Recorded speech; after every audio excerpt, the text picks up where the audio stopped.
வேலி அதாவது தூத்துக்குடி 2 மாவட்டங்களில் நவ கைலாயங்கள் அமைந்துள்ளன. இந்த 9 கோவில்களும் பொதிகை மலையின் அடிவாரத்தில் தாமிரபரணி தன் பயணத்தை தொடங்கும் இடமான பாபநாசம் முதல் தாமிரபரணி கடலில் கலக்கும் இடமான சேந்தமங்கலம் வரை தாமிரபரணியின் கரைகளில் வரிசையாக அமைந்துள்ளன. இந்த நவ கைலாயங்கள் நவகிரக பரிகார ஸ்தலங்களாகும். இந்த கோவில்களின் வரிசையானது விம்சோத்தரி தசையில் கிரகங்கள் அமைந்த வரிசை முறையில் அமைந்துள்ளன.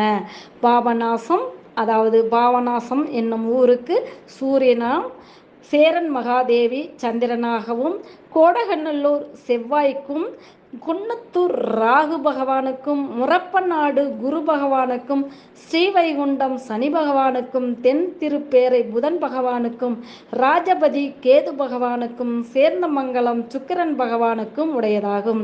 குறிப்பிட்ட தசையில்